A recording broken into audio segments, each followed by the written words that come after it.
We have some rounds of severe weather tonight and tomorrow. So tonight is Saturday night, tomorrow is Sunday. There's another chance on Wednesday. We'll cover that. We've got time to talk about that in detail later.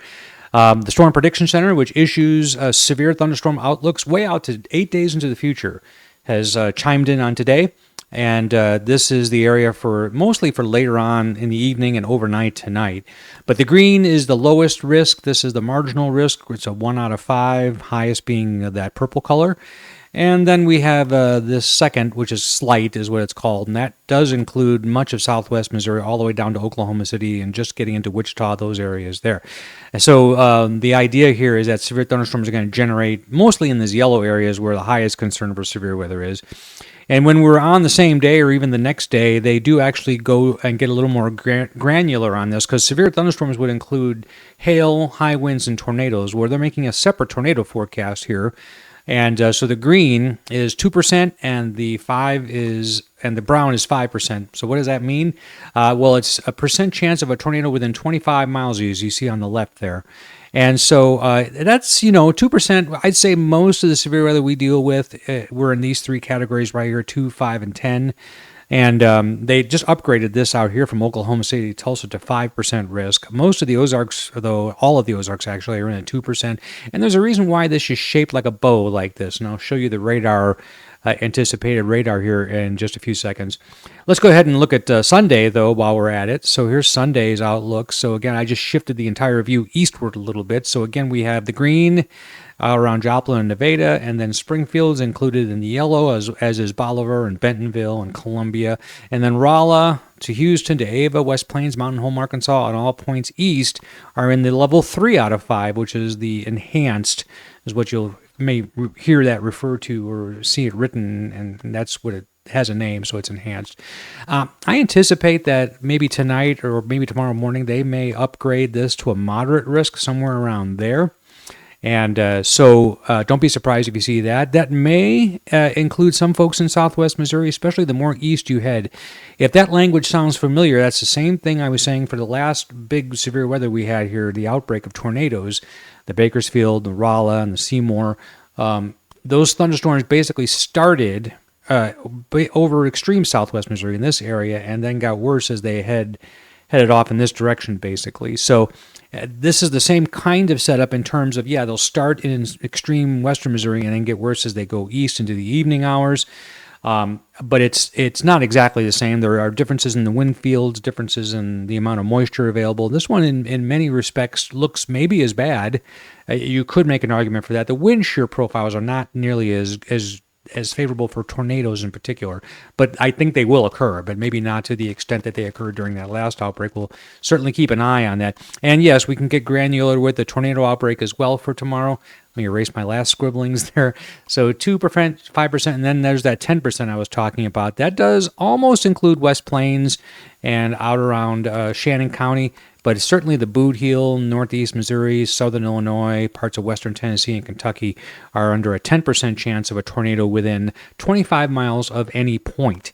Now, I'm going to probably do a separate either write-up or video on what I plan to do tomorrow. I'm going to do a live storm chase. We've never done that before, live on YouTube. We'll see how that goes. But my thinking, unless I see something radically different, is I would start somewhere here and then daisy chain on down, make that river crossing in Cape Girardeau into the Boot Heel. All that's fairly favorable chase country, flat enough. Maybe not southern Illinois, and certainly not once you get off the Delta.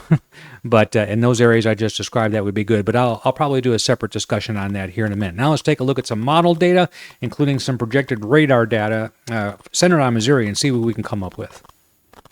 Well, all right, so we're going to look at the HRRR, the HRRR. It's a high-resolution model that's run every hour. And every 6 hours, they do a more detailed 48-hour scan.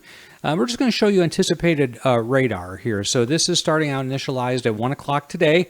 And this is a regional view. I'll zoom in on Missouri here in a minute, but let's just take a step forward here, and you'll see right about here is we have some activity. Now, this is going to be at 2Z, so this is going to be 9 o'clock at night. What we're seeing here is thunderstorms forming along a cold front, and then other storms are going to start firing along the intersection of a dry line and a cold front, which is that last arrow I just drew right there. So let's take this forward a little bit more, and you start to see the activity here. Now, this is the This is at 4Z, so this is 11 o'clock tonight. These are some of the storms that I think are prompting the 5% tornado risk that I just showed you through here. These storms are possibly severe. They're not really in the Ozarks yet, but let's watch what happens here as things develop a little bit more. We'll go a few hours ahead. So this is 1 o'clock in the morning, and you're starting to see something could congeal here. This is actually what I think will be a bowing segment. Some other isolated cells are developing there. They could have some hail and high wind potential, certainly. And then we'll advance a little bit more, and you'll see what's happening here. We're getting a bowing segment that's developing here. This is in the wee hours in the morning. This is 8Z, so this is that would be 3 o'clock in the morning. So there's definitely a surge, a push here, and those have to be watched. They have tornado potential, especially little embedded areas of surge often produce tornadoes. So that's certainly in that 2% risk that I showed you just a few seconds ago. And we'll take a close-in look here in just a second, and also take a look at some output and see what kind of instability we have before we do that. So let's go down to severe weather here. And I'm just kind of curious to see what things look like here overnight tonight. For instance, the severe significant tornado parameter, which is again not something that you should die on that sword, but when it does show up, it is oftentimes fairly correct. And you can see there's an area here around Tulsa. That's at midnight tonight, where there's a little isolated risk of a tornado. That's almost certainly connected with one thunderstorm cell. And then we move forward, and overnight tonight, yeah, it's not great, but it is measurable through southwest Missouri. Certainly along the front down there in Oklahoma, it's a little more activity based. Again, I think that might be on the edge of that 5% risk. That, by the way, those are valid till 7 a.m. the next morning. So when you see that, and like it'll say Saturday, for example, and you might be looking around in the skies right now. It's like, no, that's why I go into this detail, because these thunderstorms aren't expected here in the Ozarks till midnight or later. Just keep that in mind.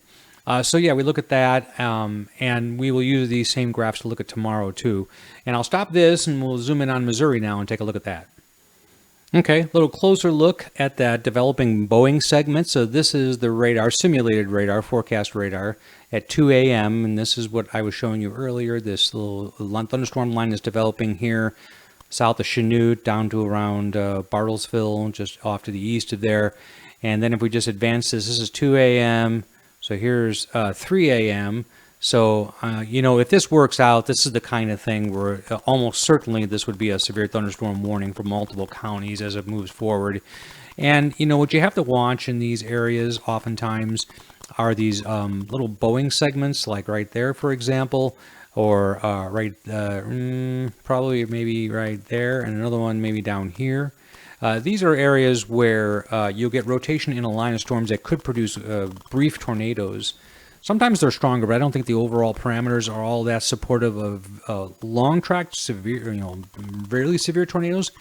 We'll keep an eye on it, but it doesn't look that way at this point. But the fact that they could produce one in that type of setup is definitely something we want to watch out for. I'll just advance this a little bit more so you see it gets in Springfield. It kind of spreads out, and you can just tell by that radar. I've seen that radar signature so many times. This thing has just overrun the cold air has overrun everything, so it's becoming weaker there, with the possible exception of that storm down there in McDonald County.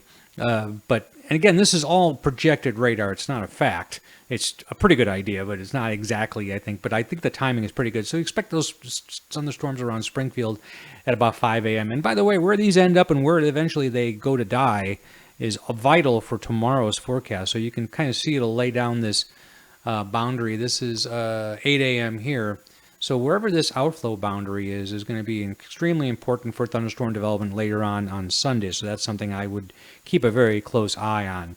So that's the overall parameters there. And now let's take a look at Sunday and see what is developing there. All right, now I just shifted views to include the mid-Mississippi River Valley, Ohio River Valley, Tennessee River Valley, and this is starting at 13Z, which is going to be 8 a.m. tomorrow morning. And same model. And I was talking about this outflow boundary here, and seeing where that ends up. It could be very crucial. So let's just kind of move forward here a little bit. You see that kind of surges into Illinois, so it's right there. Okay, the tail end of it is around here somewhere. So this is now 15Z, so that's 10 o'clock in the morning. There we have one cell Not exactly sure, Potosi, maybe around that area. That's this one right here. And you'll watch and see. Now, those may have some early development. This is only noon, and I have a feeling that some of these will be severe and may have tornadoes attached to them as early as noon tomorrow. We'll have to watch the environment there. But if we continue to move forward, those storms move along a rapid jet stream all the way up into central and east central Illinois. Now we're looking at 19 Z's. This is 2 o'clock in the afternoon. And we have some more development here and here. That is going to be interesting. I noticed that this particular model does not develop any storms back here where we have the slight and marginal risk of severe weather that I showed you earlier. So again, this is just one idea of a model output, so just keep that in mind. So we'll move forward a little bit more. New thunderstorms are forecast to develop at 4 o'clock there in Shannon County and right around Alton, Missouri, that area, up to around Eminence. That's this area right here. So I think at this particular time, these would be the storms. That's why I mentioned earlier that I would start a storm chase probably up here and then end it right here. And you'll watch as that develops here. And so we go through these hours here, and you'll see how that really explodes over southeast Missouri especially. And that's an area that's fairly flat. So we'll kind of watch that area with great interest. And that's 23, that's 6 o'clock, and that's finally 7 o'clock in the evening right there. So this particular model does not get too excited about firing thunderstorms back here over southwest Missouri in the morning or in the afternoon. But I would, again, take that with a grain of salt. I think there would be some forcing there, certainly, especially along that outflow boundary, for some development back further to the west than this model indicates. So keep that in mind. So that's my review of what's going to happen, let's say, over the next slightly more than 48 hours. And just keep watching the outlooks. I'll keep updating things as soon as I can. And again, I'm going to experiment with a live storm chase tomorrow on YouTube. I'll also bring you more updates locally on this in this format if it's necessary. There's a slight possibility I might play with a live for the Ozarks later on tonight if I'm up. But that's another possibility we can look at as well. So I hope this has helped you out.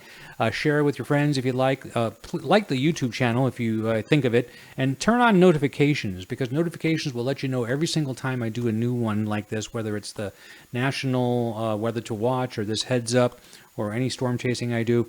You can get notified instantly when there's a new video available.